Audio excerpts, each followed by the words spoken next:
Hi guys, welcome to another episode of Life, Liberty, and Truth podcast. Today's topic is going to be, is America evil? Now, something that's kind of going on with these riots and 1619 Project and all that kind of stuff with leftism on the rise is that no one seems to think of America as this great, virtuous country anymore. Now you're seeing a rise of multiple people and a growing movement of people saying America is an evil country. So we're going to get into that today. We're going to talk about a number of things that either makes America evil or not evil. So one of the things I want to start with is going back to the beginning and our founding fathers, and the Constitution is slavery involved in that, and the slave trade. So let's start with that. Does slavery and the slave trade in the founding make the founders racist? And does it make the country evil because its founding was rooted in something evil? Jared, you want to start it off? Yeah, thanks for not even introducing me, Christian. That was amazing. But Start. No, we're good. We can. Now that I've introduced myself, yeah. Basically, I think that when it comes to the culture around slavery, it was definitely a very bad thing, and I definitely agree that slavery, is wrong, of course, but you have to think about how the culture was then, and basically how we viewed certain people groups, right? 200 plus years ago, or even 100 years ago, or even before the founding of America. We've always had those kinds of what do you want to call them? Prejudice. Yeah, we had like a prejudice towards certain people groups that kind of set things off. And when we say, one thing I want to point out too is when you say we had a prejudice, I don't include just America in that. It was any Western country at the time, because at the time of the slave trade, slaves weren't just going to the Americas, they were going to Central, South America, into Europe. And so anyone really at that time would have looked down on a person of slave. And a slave that would have been traded would have been a very poor African. Someone who was kidnapped or sold by other Africans, wealthy Africans, sold them to the Portuguese, and the Portuguese shipped them off. So they definitely looked down on people, on these slaves, on these black people in general, because to them they were lower species. I mean, some people didn't even see them as humans. So I think that's an important thing, is to see, like Jared was saying, how people were viewed at the time. And whether it's wrong or not, you still have to understand what people were thinking and kind of get in their minds. So if you want to keep going. Yeah, so like basically how the Portuguese, they were the ones that brought African American and black people over to the Americas. They were like the first people that brought them here in like the 1500s. But so if we're going to talk about facts there, how it all kind of started here in the Western, countries, right, in Southern, then it was the Portuguese that brought them. Obviously, we had slaves coming to the colonies when America was founded, of course, but the Portuguese were the ones that brought Africans here to the Americas in the first place. We did purchase them, right? So not completely, even though we weren't directly involved in the process. We're still the beneficiaries, which is still not a whole lot better, but it is different. Right. So don't just be mad at Americans for having slaves in the colonies. You can be mad at the Portuguese or all the other people that had black slaves and use them for their own benefit as well. Yeah. Don't just put America in that racist slavery category. Yeah, you can't lump one country into a category of, oh, that country is evil, when literally the entire world was involved in it. And so whether it's right or wrong, again, is beside the point. When you have every country that's contributing to it, it's not something that you can just say, oh, you just shouldn't have done that. Yeah. It's kind of like when you look back in hindsight, and now that we have abolished that kind of stuff, and you look back, you said, oh, that's evil. Well, yeah, that was definitely an evil practice. And there are lots of people at the time back then that would agree with you. Most of the founding fathers, which we'll get into in a little bit, were abolitionists. They wanted to end slavery. But the problem is, slavery was so rooted in the entire world, for entire nations' economies, for the world economy, that it was just a problem that you couldn't really deal with at that time. Right. And so, just real quick, just to give you an idea even of how little the United States and North America as a whole even participated in the slave trade. So according to the PBS article, how many slaves landed in the U.S.? So out of the 12.5 million slaves traded for 1525 to 1866 of the slave trade, only 388,000 of those 12.5% came to North America and the United States. I forget the exact 12.5 million. There's 12.5 million. Only 388,000 came. I forget the exact percentage, but I think it's somewhere between 2 and 4% of all of the slave trade went to the United States. So, if you're basing your belief that America is evil strictly based on the slave trade, which people don't just strictly do it, but if you're using this as a factor, then the United States compared to South America and Central America, which got the other rest of that 12.5 million, the other 40 whatever percent it comes out to, went to Central and South America. So if you're basing your racism, or you're basing your evil, the evil that America has committed on strictly the slave trade, then Central and South America are 40% more racist than we are. And I think that's very important to note. Yeah, I'm going to just say something from the other side, from the other perspective there.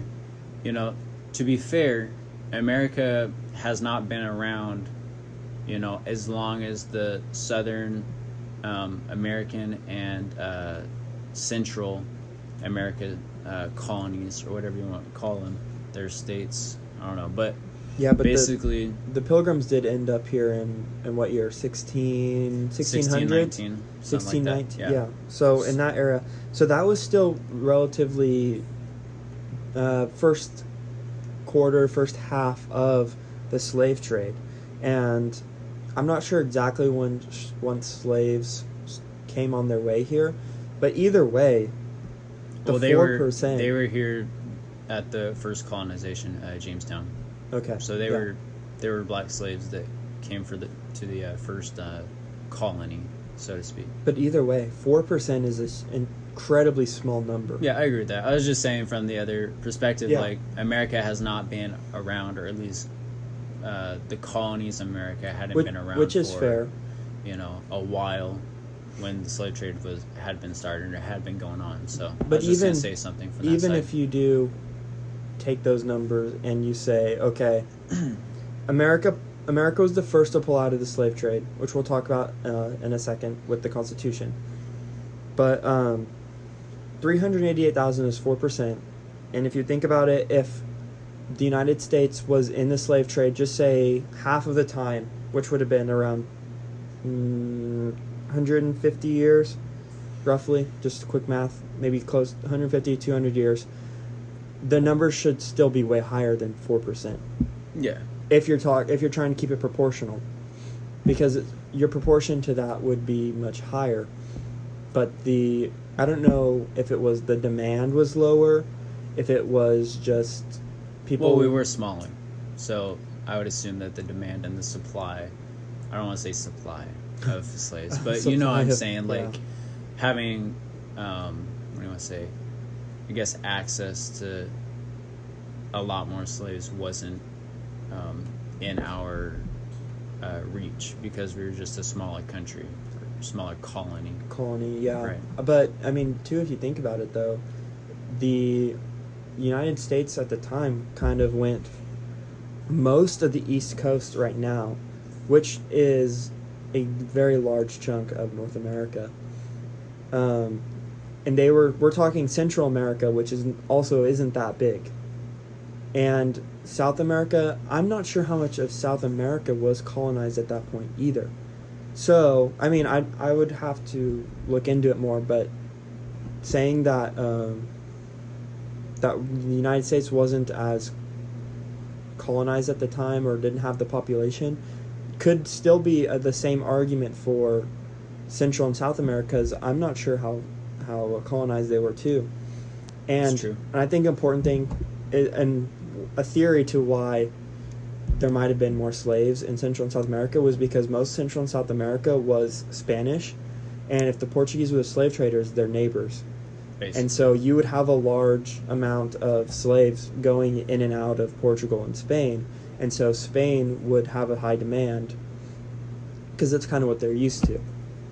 I'd assume the colonization of the South America and Central would have been the late 1500s, early 1600s, kind of shortly after Columbus came over here to the Americas. I'd say colonization started probably pretty soon after that. Well, the slave trade was from 1525 to 1866. Okay, so yeah, early 1600s, so, what do you want to say? First quarter of the 1600s. Yeah. So, now that we've kind of established the slave trade, let's move into whether or not the founders themselves and the founding document of this country, the United States Constitution, was racist, and if they were, is that a reason to mark the entire country as racist up from that point? So you want to start? Sure. So basically, to get into that point, the founders, like we've said before, the culture of slavery, or the amount of slavery that was going on, was very common. And so just like how culture changes, or culture kind of stays the same in certain parts of life, I don't think the founders were necessarily racist, but they did own slaves. Some. Yeah. I'm not sure exactly what the proportion is of how many. Well, but I'm saying a lot of the founding fathers, they had slaves, and I mean George Washington had slaves, and you can go on about that, but like I said, that was just the culture, and that just kind of signified your wealth.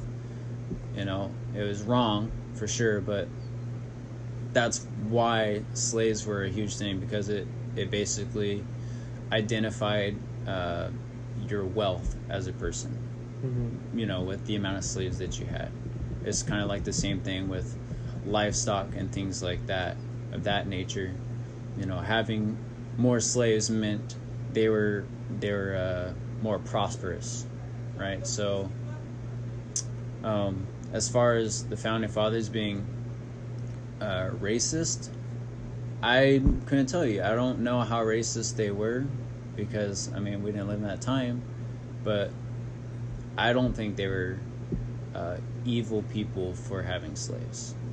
Well, and I think when you look at if the founding fathers were racist or not, is you have to look at their values and what was in the Constitution, right?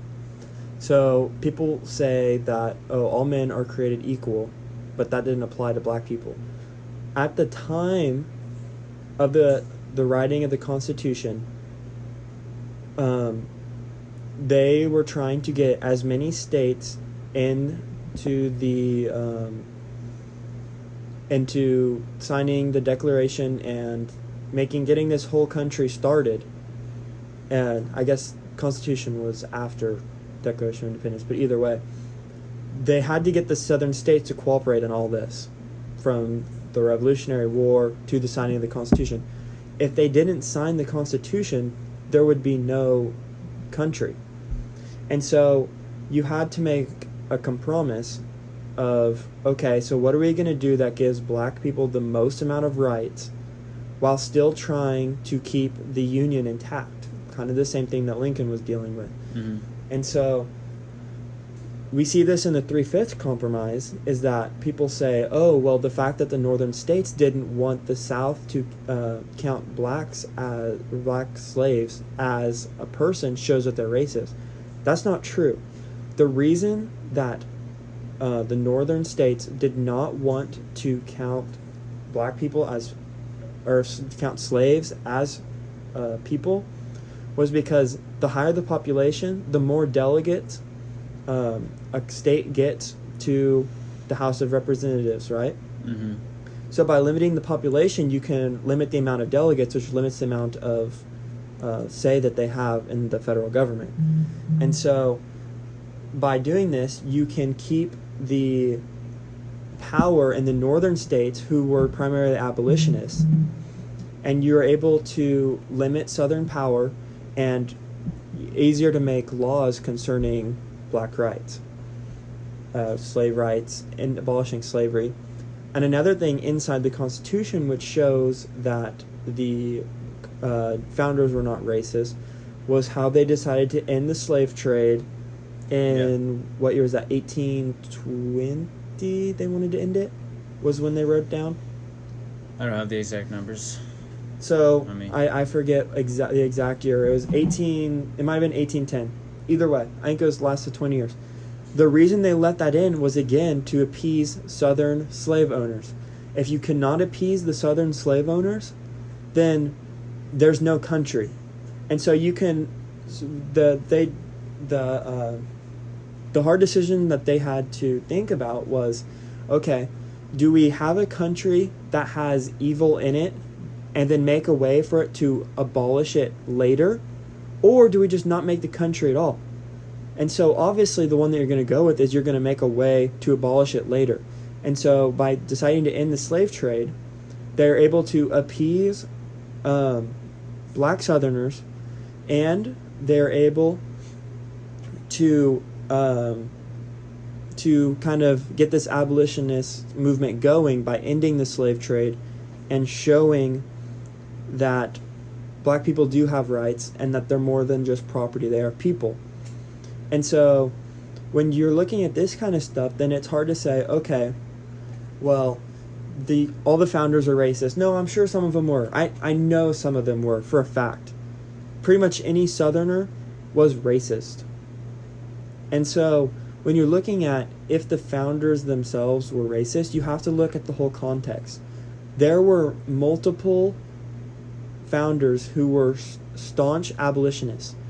But when you have to decide between letting an evil continue or not being able to start the country at all, you have to be able to compromise a little bit and be able to say, okay, this is wrong. I know it's wrong. But the only way to truly end it is to allow it to happen for a little bit longer. Because even if the North would have just created their own country or just left the South alone, there still would have been racism in the South. There still would have been slavery in the South. Slave trade would have continued, and there would have been powerless to change it. This way, it gives them a way to counter slavery. It gives them a way to combat it and to hopefully change it in the future, even if they don't necessarily see it in the future, see the results of it in the future. All right. I'm going to go back just a second here. From the Politico article, it says that Congress basically enacted a law to ban the slave trade in 1808. 1808. That's what it was. However, there were still ships and still slaves, like illegal slave trading coming to America was still being done, like in the, what was it? I think it was the later, from like 1837 to 1860 is what they were saying from this article. So basically, until it was still going on for another up until 60 the Civil years, War, basically. Yeah, up until the Civil War. But again, that's illegal. Right. So then that doesn't point to the doings of the country of itself, as much as it points to the evil doings of a person or an individual, or a group of individuals. So yeah, America banned the slave trade in the early 1900s, but it took another 60 years before it was kind of over with. Yeah, basically, and which was shortly after the Civil War. Yeah, one of the founding fathers, Alexander Hamilton, staunch abolitionist. But again, you have to compromise some of your views sometimes for the greater good. And so, if we're talking about the founding of the United States as being racist and evil, there might have been some evil things that were being done and that were allowed, but ultimately it was for the greater good, and so that later we could deal with these problems and create the more perfect union that they desired. Okay, so we'll continue on to the next point, which is, what was it, Christian? Stolen land? So, yeah, kind of the things that people point to next after the slavery and the founding being evil is that they kind of start to point to stealing the land from Native Americans. Okay. All right. So, basically, if you're going to get mad for America for expanding to grow, because here's the thing, you had many other foreign countries basically surrounding America. Yeah.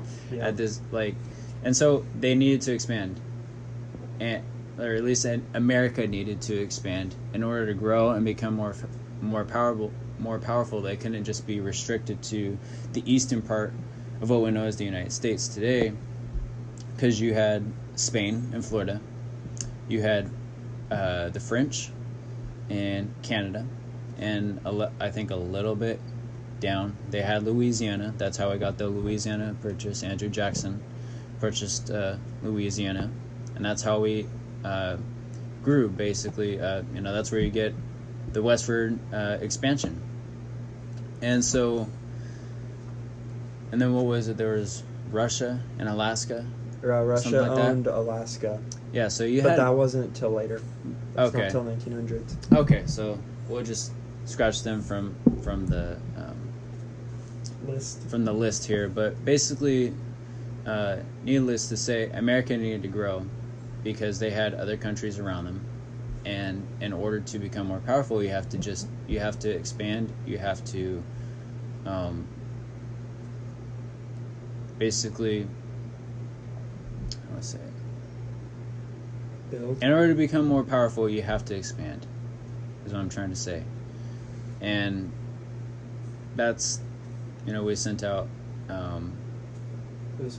Lewis and Clark, and they mapped out the western part of the United States. That's kind of what their job was, is to document animals, territory, the topography of the land, all that. So obviously the mapping was not as accurate as it was today, but that's what they were there to do, was to document and explore, right, until they got all the way over to the western part, to where they got to they ended up in Washington.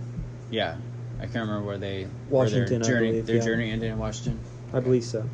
All right, well, we'll just go from there then. But yeah, so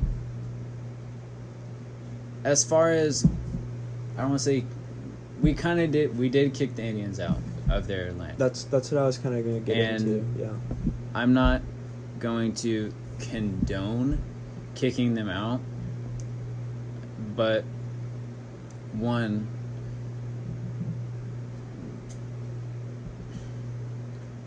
Gotta be careful with what I say here, because it's very. Yeah. You're not gonna condone kicking them out.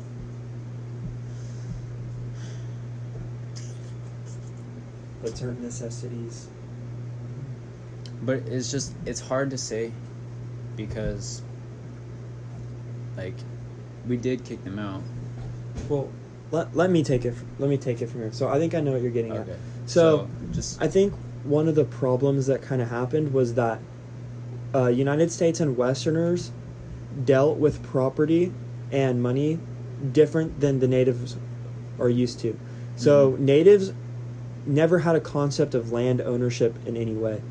Natives, they believed that all land was sacred, and that they believed that everyone owned the land and that everyone was supposed to dwell on it. And so when you kind of get into this westward expansion of the United States, is that we as Americans don't understand what's happening and don't understand that. So kind of originally, especially with Lewis and Clark, is they actually kind of did go in and they started off buying the land, but they would purchase it from these Indian chiefs who had no idea what was actually happening, because again, they had no concept of land ownership.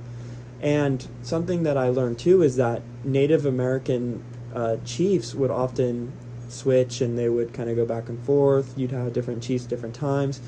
And so when you made a deal with one chief, another chief might not know about it or might not even apply to them. And so you have these problems of both sides didn't know how the other worked. And so as westward expansion kind of begins, at least into the Midwest, is we would kind of buy the land from the natives who didn't know what we were paying them for. And so it kind of started out as a big misconception. But then we kind of move into post-Civil War, and we start to expand. And I know that you were saying how it was justified in the fact that we needed to expand as far as power-wise, but the methods of expanding weren't always the best. And so, have you heard of Manifest Destiny? Mm-hmm. So the problem at the time was that the Americans believed that it was their God-given right to expand to the West Coast. Right. And so what began happening was you kind of have the Indian Wars, and this is kind of the time period that we're getting into, is post-Civil War, Indian Wars, and people believe in Manifest Destiny, government's giving incentives to move westward, and people are starting to move westward. Well, they start getting into the good land. There start becoming gold rushes in certain spots like the Black Hills. And so settlers just think, oh, well, I have a right to this land, and think that anything that they say go, and the government has this same mentality.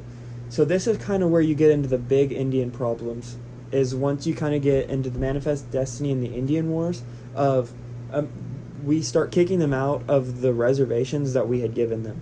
Well, you have the two different kinds of cultures there, right? One believes something, and the other believes something completely different. Mm-hmm. So you have a clash of perception of land, because natives, they were very nature, what do you want to call it? They believed in basically wandering. They didn't have a set. Yeah. They had areas because they had different tribes. But that is true to an extent. Horses aren't actually native to the Americas. Right. So the wandering didn't really start to occur until we kind of started bringing horses over here. And so once the Americans kind of came over, settled in the East, those Eastern Americans had to kind of move into the Midwest, and then they're roaming the plains for the buffalo. That didn't really happen until like the 1800s era, when you kind of have horses becoming a thing in the Americas, and so the roaming starts to happen then, which is right. But natives haven't always been roamers. Right, but what I'm saying is, as far as the European mindset, right? Because America came from Europe, yes. Right? And so basically we have that mindset of, okay, we need land and we need to grow our land, right? Yeah. To basically have power. And that was the mindset behind that.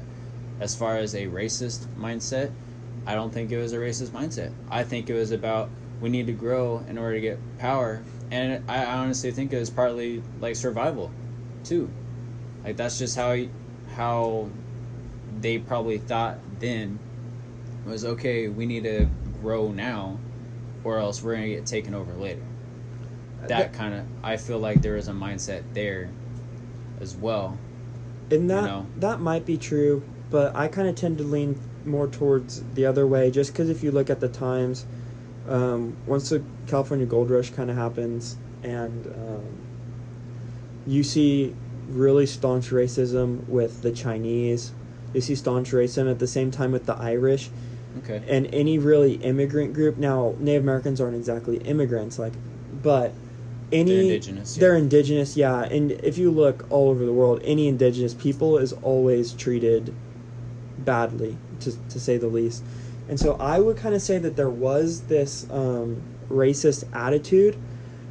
I'm not going to say that they were 100% racist like the South and the Black was, that just because of their skin color, because they're Native Americans, that people automatically hated them. But I think this idea of manifest destiny kind of plays in, and they say, okay, God gave us this land, I don't really care who you are, I'm taking it. And so I think that was probably more at play, and racism was kind of like just added to it, like, all right, God gave me this land and you're inferior to me, so I'm really just going to take it. I do agree with that mindset. I think they used manifest destiny as a what do you call it, a crutch for why they were doing what they were doing. Exactly. I think that's probably I agree with you 100% there. Yeah.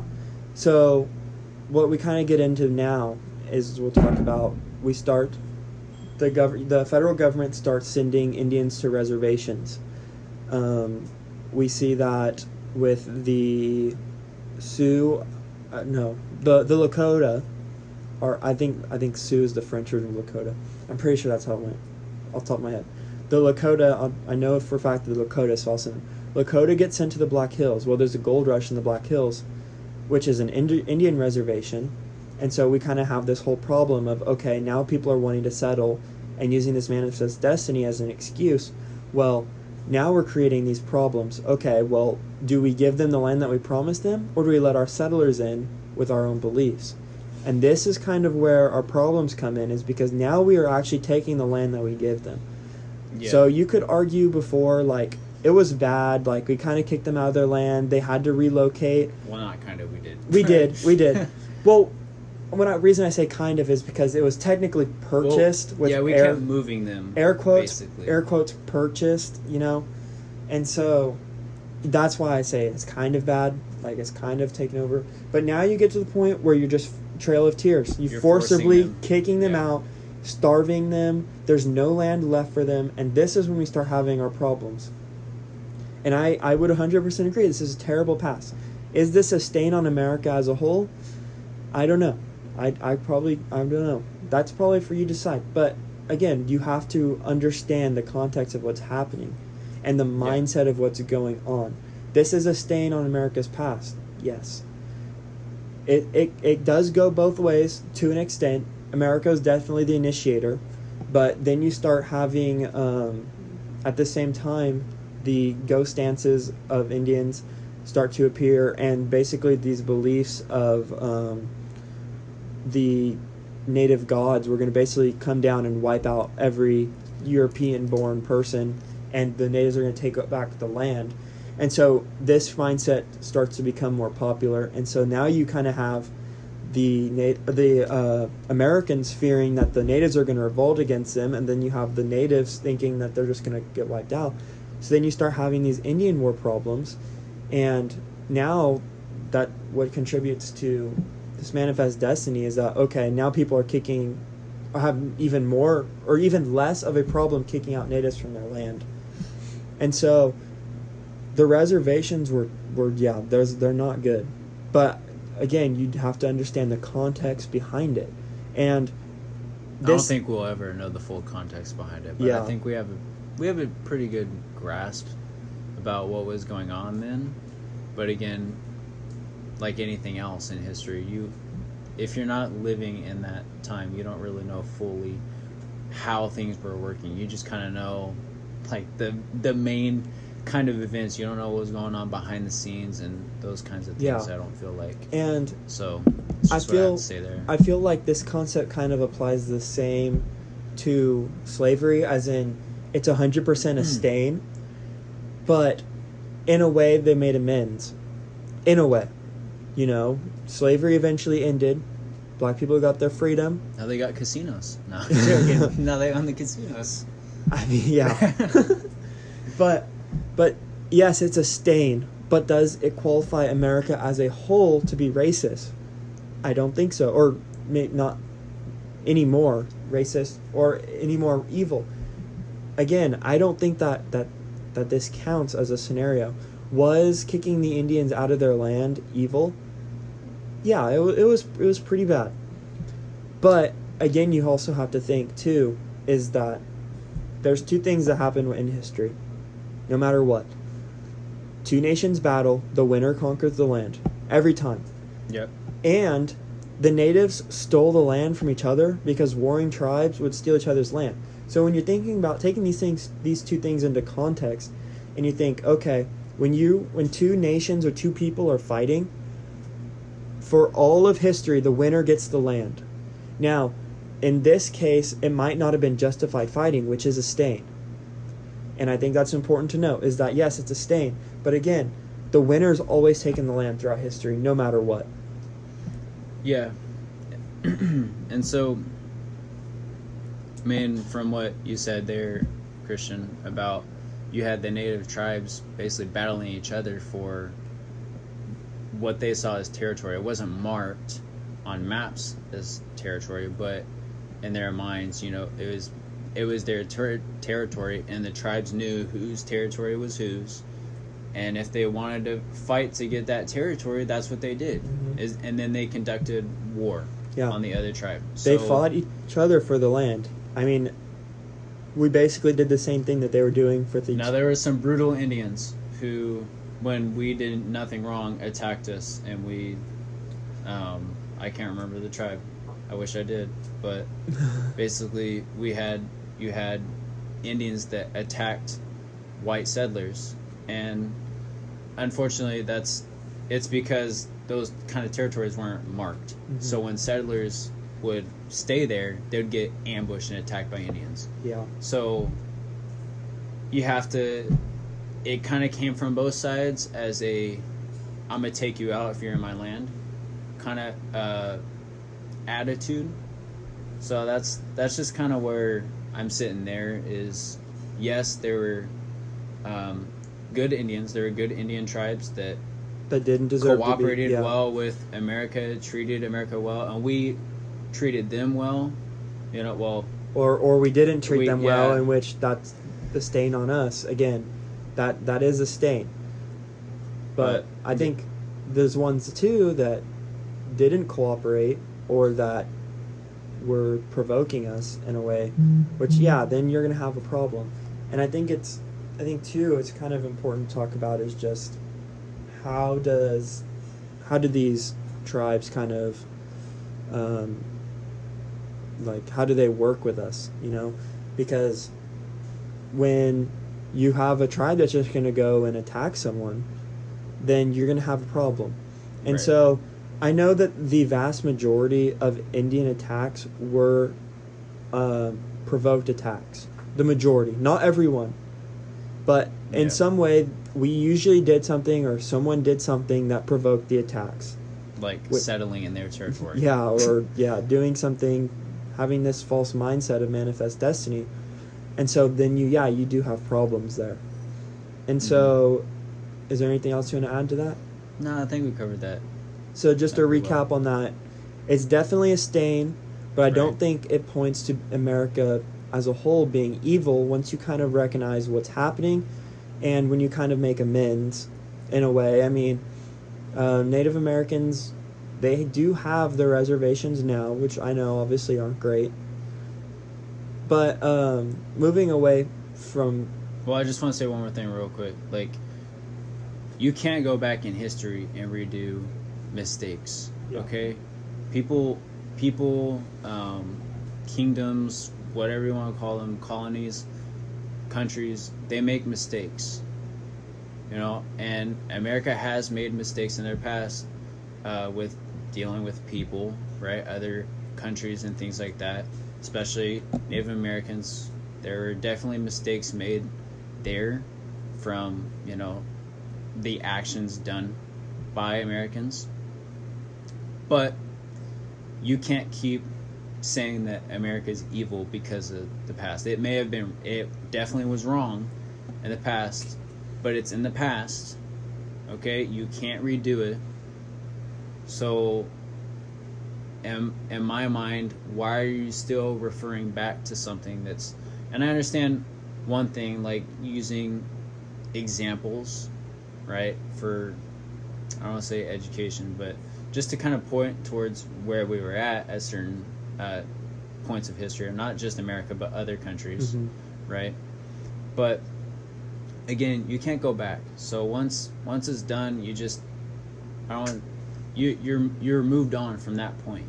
So you have to accept those mistakes that were made, and just know that America, right now, in the present, is an amazing country, and it's not evil. And I think another thing, like when you're pointing out why it's an amazing country, I think its faults are something that makes it amazing. The fact that you can look back and look at slavery, you could look at these evil things, and the fact that people decided to make a change and make it better. And that's not something you see. Yeah, and they overcame these issues, these cultural issues that were happening. And America, again, was the first to ban slave trade, right? And yeah, the first ones slavery. They were the first ones to pull out of the slave trade. Second ones to abolish slavery. Right. Okay. So second to abolish slavery. But yeah, you have to look back at those kinds of big moments in history where America has come from, and America has always been great. How do I want to say it? Has been a good example of how a country has changed from one point of history to another to where we are now. And I think when you're looking back and you see the evil things that the world was doing as a whole, everyone did something evil, and the U.S. were kind of the first ones to change that evil. And so when evil happened, such as the slavery, the United States was always one of the first ones to fix it. They were one of the second ones to abolish slavery. They're the first ones to pull out of the slave trade. And so I think that's important to think too. And so kind of piggybacking off of the Native American problem is that after the Indian Wars ended, you start to see the concept of assimilation happen. Now, you had those who wanted to literally kill every Indian, and they said, I forget what general it was, said the only good Indian's a dead Indian. And so you have that problem. And so what is the counter to that problem? Now, looking back, you might say, okay, well, you just leave them. That's a terrible thing to do. Leave them be, But what people decided was, okay, we're going to make this better, and we're going to bring in the process of assimilation. Now, assimilation was incredibly flawed. It was not a great method, but compared to death, people saw this as a much better alternative. And when you see, when you research what was happening and why this was considered an act of mercy, that they would send these natives to like the Carlisle Indian School as a way to try and bring them into the country, make them Americans, bring in their own way of bring them into our way of life, and try and make their lives better. That is mercy, in effect, even though it didn't work out the way that it was intended to, but it was an act of mercy at the time. And like I said, you can look back and say, oh, well, that didn't work, and oh, that wasn't the best solution. But at the time, that was their best solution.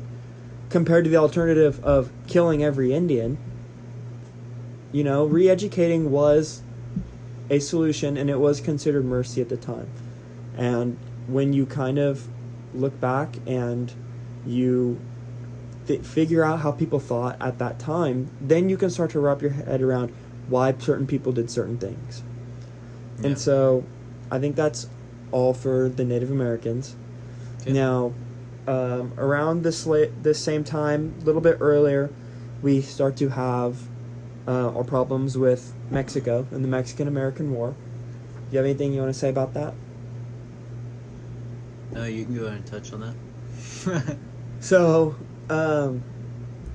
same thing as stolen land, like the natives, is that California and a lot of the western states were won in war that was definitely kind of a same thing. It was, I don't know a whole lot about the Mexican-American War, why it really started, but I do know that a lot of it was like everything. It was about land. Yeah, land. So land and power. I know that was definitely the reason that the United States got in, is because basically they wanted California. Yeah. And so the war breaks out, and so the United States effectively wins. I think they call an armistice or whatever. And the United States agrees to end the war if they can have California and these western states. And that it works. I mean, it works for their benefit.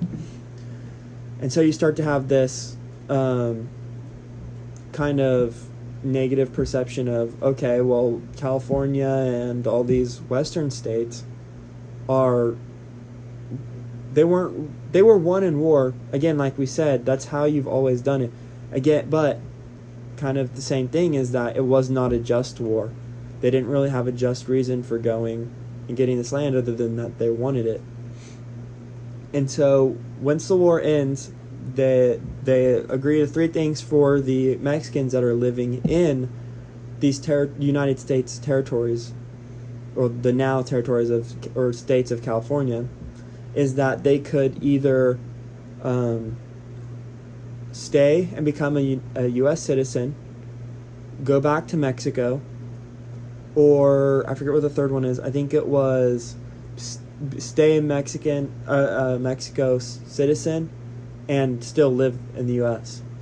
So a lot of them decided to stay and become citizens and have full protection under the Constitution.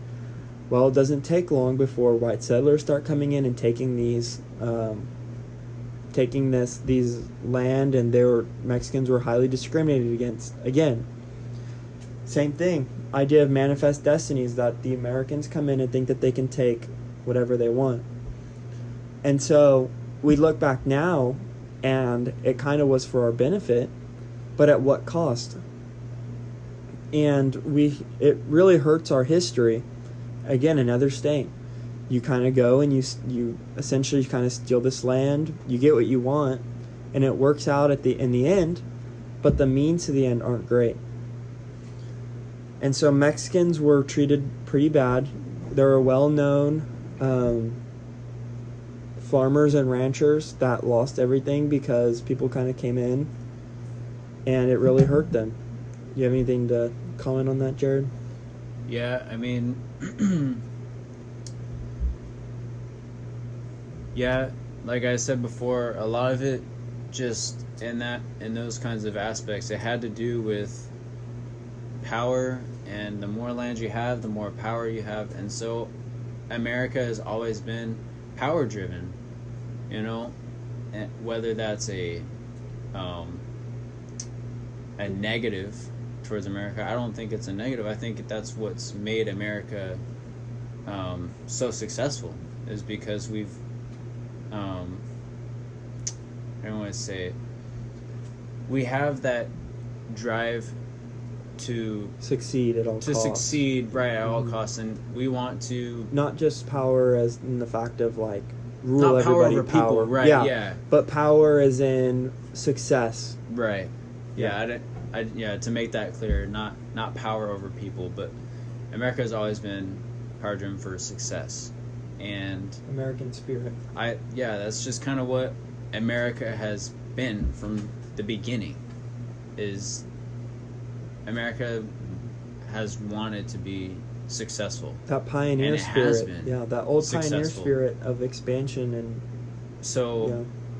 regarding the Mexican-American War, you can argue about racist things and motives behind other events there, but at the end of the day, it was for power, and it was either Mexico was going to get the power or America was going to get the power, and America won.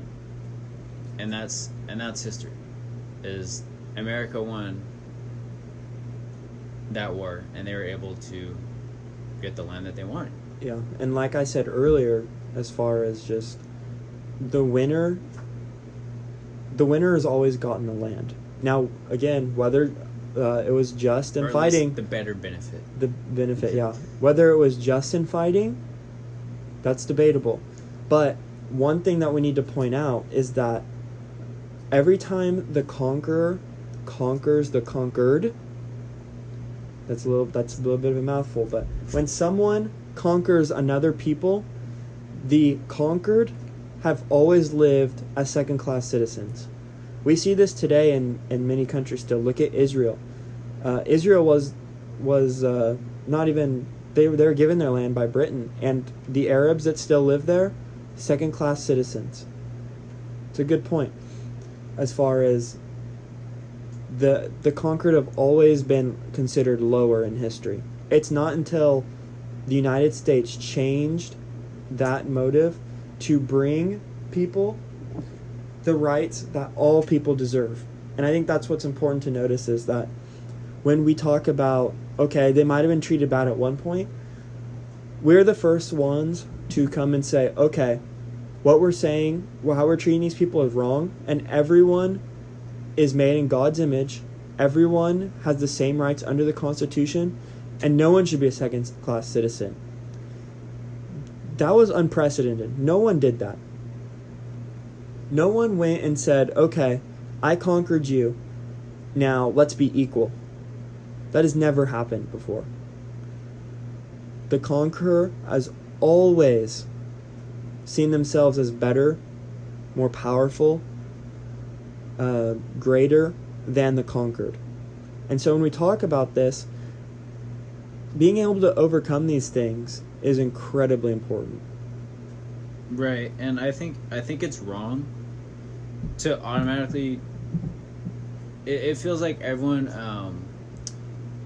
zooms in on things that America has done, and that's all they focus on. They don't focus on other countries that have done the exact same thing, if not worse, right? And again, I'm not trying to hit on other countries' past, right? Because, like I was saying earlier, that people have made mistakes. Countries have made mistakes in things that they've done with dealing with people, right? And so what I'm trying to say here is, whenever you come to, because it feels like when you talk about racism, everyone's also always talking about it in America. There's racism in America. There's racism in America. And that's, you can't just keep pounding at that point, hitting on America, when you're not even focusing on other countries that have done the exact same thing, that have done worse things than America has done. So that's just kind of my input there, is if you're going to focus on these kinds of topics of racism, don't just look at America. Put it in perspective. Put it in perspective Mm-hmm. of the world, I guess. And the people around compare, us. Compare and to contrast. other countries. Yeah. Make it somewhat fair. That's what I'm trying to say, is you can't just focus on those kinds of points on just America, right? Because eventually you get to the point where we're at now, where people are 100% convinced that America is racist, that America is evil or completely bad. evil. But and when no you good. when you look at the things that other people have been doing, America's always been better in that sense, whether it's granting people rights, they're always striving to be their best, or we're always striving to be our best as Americans. And so, moving on from that, let's go into imperialism a little bit, Jared. Okay. So you want to start it off? I mean, we've touched on points of imperialism from the very beginning of talking about talking on this episode, but imperialism has happened throughout history since the beginning of time. Yeah, but once the 1800s kind of hit, you start seeing this big imperialism from European into Africa. And I think that's kind of the points I want to hit on right now, was because this was the first time the United States starts to imperialize. And I don't want to hit on it too in-depth because a lot of the principles are the same as far as westward expansion. And so basically what happens is we get all the way to the west, and what happens? We run out of frontier. We don't have anywhere else to explore. So Europe is going and getting all this land in Africa, and the United States is like, okay, what the heck's happening? I want some land too, right? So they decide, okay, let's go out into the Pacific. Let's imperialize there. So they go and they imperialize the Bahamas, the U.S. Virgin Islands, Guam, Philippines, Hawaii, not Costa Rica, Puerto Rico, and other places. And so you start to get this other mindset of imperialism. And so you kind of get this same racist attitude, maybe to a lesser extent, of these countries. And imperialism lasts until 1920, I believe. Somewhere around there. And so you kind of have this idea from the world that any country that's imperialized is kind of lesser. And so post-World War II, we start seeing countries start gaining their independence. We start de-imperializing. And so this happens with the Philippines. And the U.S. kind of says, okay, Philippines have been wanting their independence for a while. We've been telling them that they can have their independence. And so I think it's time to give it to them, because you kind of had Nazi Germany going in and just taking over whatever they wanted. And so as a kind of, I don't want to say rebuttal, as a counter movement to this Nazi imperialism in Africa and in Europe, the United States says, okay, this is kind of wrong, so let's give Philippines their own land, and then let's start kind of trying to de-imperialize everybody. So that's kind of where this movement came from, and I think it's important to talk about that and how the United States kind of led this de-imperialization narrative, this movement. And so when you're talking about imperialism and the stuff that the United States did that wasn't necessarily great to the Aborigines of the territories that we got, but they were the first ones to go look back and say, okay, this isn't right, let's change something. And that idea spread to other countries. Yeah, and I just want to make the point too that every country has had some form of imperialism, right? Like they've conducted some form of imperialism to grow and have power, right? Because that's what imperialism does for you. Is one, you can grow, obviously, but when you grow, you also grow with power too at the same time. Like, okay, I don't want to say grow. When you expand, you grow with power, right? So, when you also have that Western expansion aspect of America, I think that imperialism was absolutely necessary in expanding, but also growing in power. Yeah. Because that's what America always had in mind, is we wanted to be a country with power. We didn't want to be weak. We didn't want to be strong. So in order to do that, you have to expand. Well, and two, I think it's important, imperialism in itself isn't inherently wrong. The problem is when you go in the method of imperialization And so the methods of imperialization weren't always the greatest. But again, this is what everybody was doing. And so you get this long period of people doing evil things. U.S. kind of joins in. It's like getting wrapped up in the wrong crowd type thing. But then they're the first ones to say, whoa, everybody, this isn't right. We got to stop it. And that's what's important to note, is it was something that everybody was doing. And at one time, everyone kind of agreed and thought like, okay, it's not a big deal. It's just survival of the fittest, natural selection kind of coming in, because this time the Darwinian theories are coming in. And so it was America that was like, okay, guys, time to stop. Well, I think what also kind of came in mind too with that, or factors into that, is there's nowhere, like everywhere on the planet has been like, what do you want to call it? Like, I don't want to say explored. Well, explored, but discovered. Discovered, yeah. Right? So every point, basically, everywhere on Earth, it's been discovered. So, but back then, when you didn't have this kind of technology that we do now, imperialism was huge, right? You didn't have, you had people that could document the topography and make maps, right? But now that we have the kind of technology that we have today, imperialism isn't necessary, right? Yeah.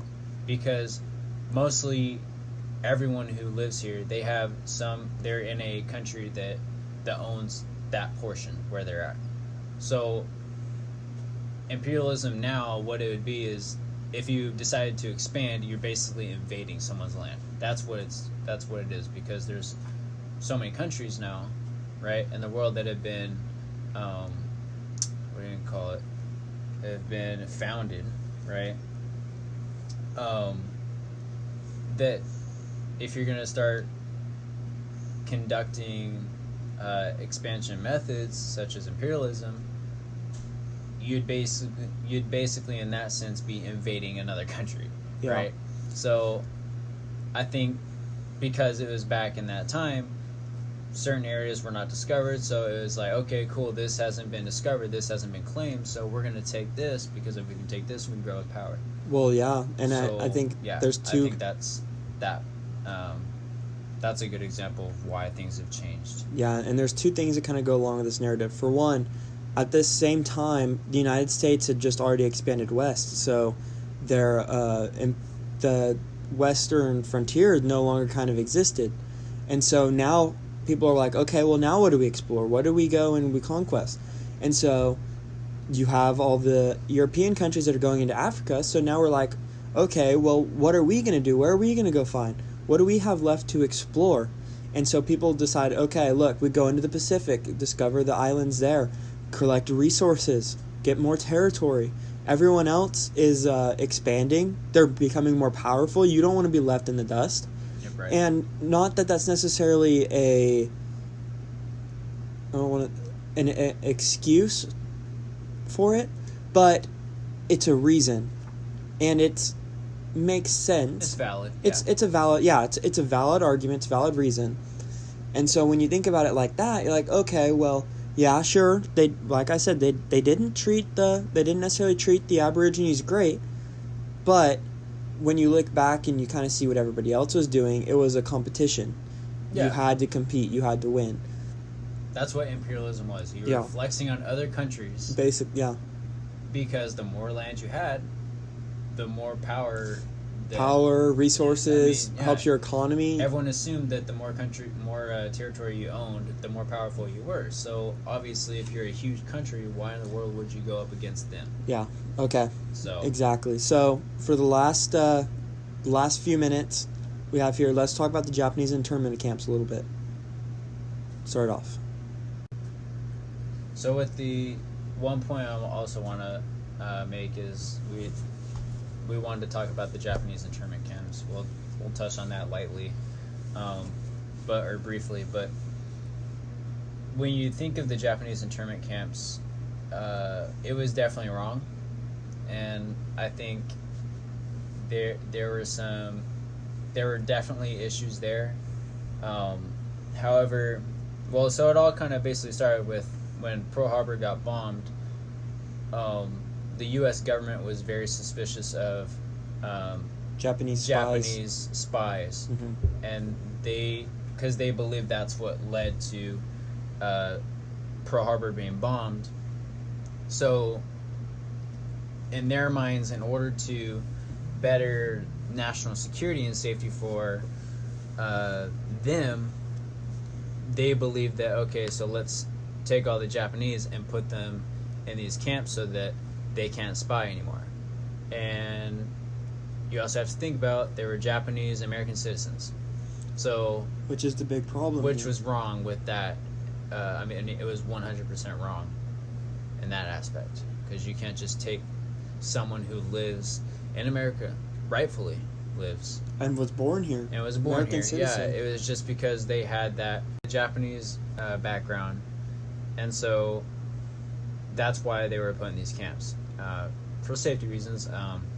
Whether that was a good idea, I'm going to say it was wrong as far as treating people. It was uncalled for. Not the worst case here of what's happening, but still not right. And, the reason for it happening was justified, but the process of carrying out the reason how they did it was not right, And so you kind of have your problems there of, you just grouped in a bunch of over 100,000 Japanese people. Japanese Americans. 60,000 of them were American citizens. Yeah. And so now you're just going to take them out of their homes, take them.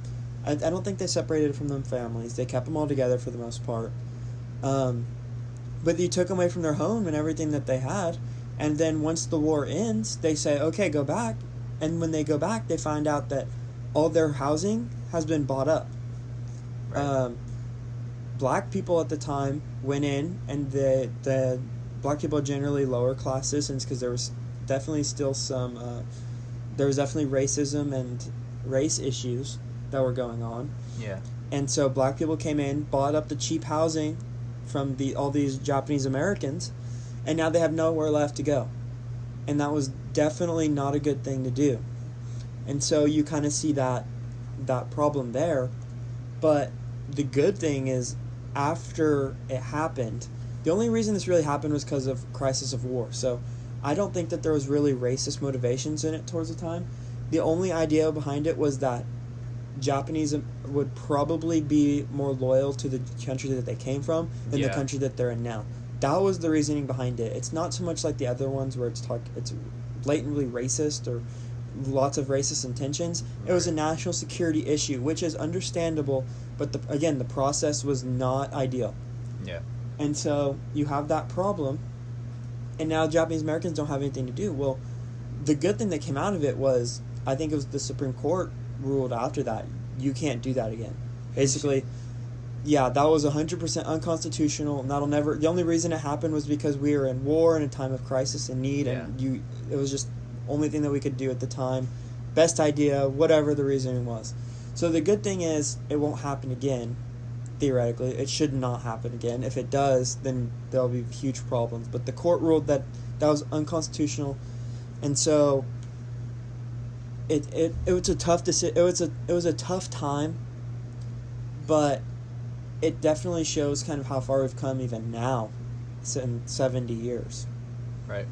And so it was definitely a stain, but it was not an evil.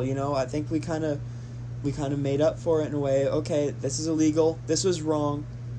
Now let's make sure it doesn't happen again. Yep. And in concluding this whole episode, I think that's what we're the whole topic is what we're trying to explain right now, is that just because you do bad things doesn't mean that you're a bad person or a bad country or anything in that sense. Good people make bad decisions very often. That doesn't make them bad people, though. I don't want to say good people make good decisions. It's people in general, they make bad decisions, Yeah. right? And, I mean, bad people make bad decisions. You have, obviously, better people that make bad decisions, but people in general, they'll make bad decisions. So,